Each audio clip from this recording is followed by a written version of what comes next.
కొనసాగుతుంది. మనతో మాట్లాడడానికి శాసనసభ సభ్యులు ఎంఎస్ రాజు ఉన్నారు. సార్ చెప్పండి, ఈరోజు మహానాడు ఎలాంటి వాతావరణంలో జరుగుతుంది? ప్రశాంతమైన వాతావరణంలో జరుగుతుంది. గతంలో జరిగే మహానాడుల కంటే భిన్నంగా జరుగుతూ ఉంది. కడపలో జరగడం వల్ల రాష్ట్ర వ్యాప్తంగా ఉన్నటువంటి తెలుగుదేశం పార్టీ కార్యకర్తలు, శ్రేణులు అధిక సంఖ్యలో ఇక్కడికి వచ్చారు. 18,000 మంది రావాల్సినటువంటి ప్రతినిధుల సభలు ఇది దాదాపు 49-50,000 మంది వచ్చేటువంటి పరిస్థితి. రేపు దాదాపు 5 లక్షల నుంచి 10 లక్షల మంది కార్యకర్తలు, తెలుగు ప్రజలు పాల్గొనేటువంటి ఒక సింహగర్జన జరగబోతా ఉంది. సంక్షేమ అభివృద్ధి మాటలకే తప్ప అమల్లో లేదు, రెడ్ బుక్ రాజ్యాంగం నడుస్తుందని వైసీపీ అంటుంది. మీరేమంటారు? ఎక్కడ సంక్షేమం లేదు, దేంట్లో సంక్షేమం లేదు, ఏ సంక్షేమ పథకాల గురించి మాట్లాడారో క్లారిటీ ఇస్తే దాని గురించి వివరిస్తాము.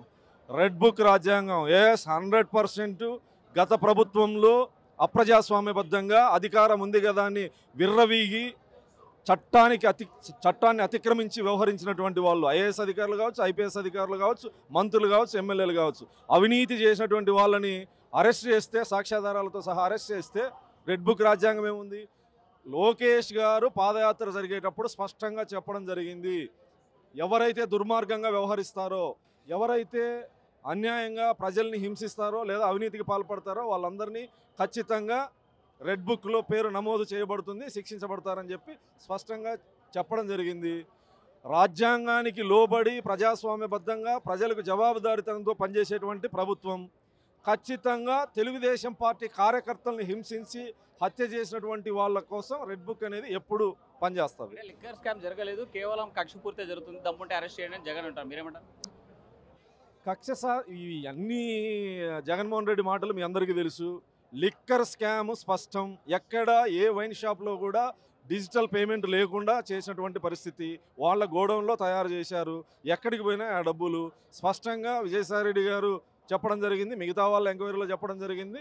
రేపు మహమ్మద్ జగన్మోహన్ రెడ్డి గారి దగ్గరికి కూడా వస్తుంది. మహానాడులో నాయకత్వం మీద ఉత్కంఠ కొనసాగుతుంది. లోకేష్ కీలక బాధ్యతలు చేపడతారు, ఏమనుకుంటున్నారు? ఇక్కడ ఉత్కంఠ అనేది ఏం లేదు. ఖచ్చితంగా ఈరోజు రేపో ఎల్లుండో తెలుగుదేశం పార్టీకి బాధ్యతలు స్వీకరించాల్సినటువంటి నాయకుడు నారా లోకేష్ గారు. నారా లోకేష్ గారు గత 5 సంవత్సరాల్లో తెలుగుదేశం పార్టీని నడిపించినటువంటి వ్యక్తి, తెలుగుదేశం పార్టీ నడిపించగలిగినటువంటి శక్తి సామర్థ్యాలు ఉన్నటువంటి వ్యక్తి, నిరంతరం ప్రజల కోసం పోరాటం చేసేటువంటి వ్యక్తి, ఉద్యమ స్ఫూర్తి ఉన్నటువంటి వ్యక్తి, వ్యూహాలు ఎత్తుగడలతో పార్టీని నడిపించగల శక్తి సామర్థ్యాలు ఉన్నాయి. కాబట్టి ఖచ్చితంగా రేపో ఎల్లుండో అవతల ఎల్లుండో ఖచ్చితంగా మీరు అనుకునేటువంటి బాధ్యతలు, మేము కోరుకునేటువంటి బాధ్యతలు స్వీకరిస్తారు. పులివెందుల టార్గెట్ కన్నా కడప మహానాడు జరుగుతుందనేది ఒక చర్చ జరుగుతుంది. మీరేమంటారు? పులివెందుల టార్గెట్ ఏముంది? అంటే జగన్ కోటరే బద్దలు కొట్టాలి, కడపలో ఇక్కడే జెండా పాతాయి. రాజకీయ పార్టీలు రాజకీయాలే చేస్తాయి. ఖచ్చితంగా గెలవని చోట గెలవాలనే ప్రయత్నం చేస్తారు. అది ఎవరి కోట అనేది అప్రస్తుతం. ఖచ్చితంగా రాజకీయ పార్టీలు రాజకీయాలే చేస్తాయి. కాకపోతే తెలుగుదేశం పార్టీకి మీరు అనుకుంటున్నట్టు కడప జిల్లా తెలుగుదేశం పార్టీ ఆవిర్భవించినప్పటి నుంచి కూడా ఇక్కడ శాసనసభ్యులు, ఎంపీలు గెలిచినటువంటి చరిత్ర ఉంది. గ్రామీణ ప్రాంతాల్లో కాంగ్రెస్ పార్టీకి కార్యకర్తలు ఉండుండొచ్చప్పుడు తెలుగుదేశం పార్టీకి ఉన్నారు. ఇప్పుడు ఈరోజు వైఎస్ఆర్ కాంగ్రెస్ పార్టీకి ఉన్నారు, తెలుగుదేశం పార్టీకి ఉన్నారు. కానీ శాసనసభ్యులు, పార్లమెంటు సభ్యులు గెలుపోవటములు సహజం. కానీ కార్యకర్తలు తెలుగుదేశం పార్టీకి బలంగా ఉన్నటువంటి జిల్లాలో కడప జిల్లా కూడా ఒకటి. 43 ఏళ్ళలో ఎప్పుడు జరపలేదు, మొదటిసారి ఇక్కడ జరపడం ఫ్యూచర్లో భాగంగానే సంవత్సరానికి ఒకసారి జరుగుతుంది. అన్ని ప్రాంతాల్లో అన్ని జిల్లాల్లో జరుగుతుంది.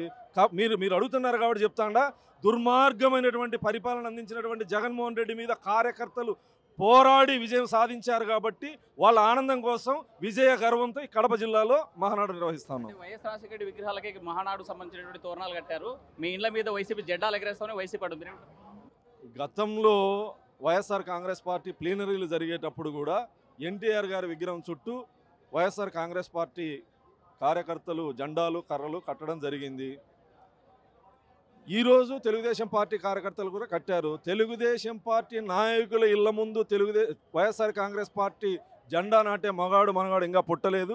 43 సంవత్సరాల నుంచి తెలుగుదేశం పార్టీని అంతమొందించాలని ఎంతోమంది కాలగర్భంలో కలిసిపోయారు. ఉడత ఊపులకి భయపడే వాళ్ళు ఎవరు లేరు. తెలుగుదేశం పార్టీ కార్యకర్తలకి అన్న నందమూరి తారక రామారావు గారు ఏ రోజు పిలిపించారు. క్లిష్టమైన పరిస్థితుల్లో పోరాడేటప్పుడు జెండాని తిరగేసి బుద్ధి చెప్పండి అని చెప్పాడు. ఆ సిద్ధాంతాన్ని మేము ఫాలో అవుతాం. మహానాడు ఎలాంటి స్ఫూర్తినిస్తుంది యువతకి? ఖచ్చితంగా యువతకే కాదు, మహిళలకి, నిరుద్యోగులకి అన్ని తీర్మానాల్లో రాష్ట్ర ప్రభుత్వం సంక్షేమం, అభివృద్ధి కలిపి నిర్ణయాలు తీసుకోబోతా ఉన్నారు. ఖచ్చితంగా ఒక స్ఫూర్తినిస్తాం. మహానాడు వేదికగా జరిగేటువంటి ఈ యొక్క తీర్మానాలు మొత్తం భవిష్యత్తులో సంక్షేమ అభివృద్ధి వైపు అడుగులేస్తాయి. దీంతో పాటు గడప గడపలో కంపల్సరిగా వైసీపీకి ధీటుగా టీడీపీ మహానాడు జరిపి తీరాం. అయితే భవిష్యత్తులో కూడా ఇక్కడే టీడీపీ జెండా పాతేస్తామంటున్నారు ఎంఎస్ రాజు. వేడజల్లి శ్రీతో హుస్సేన్, RTV కడప మహానాడు నుండి. For latest updates on India Pakistan, download RTV Live app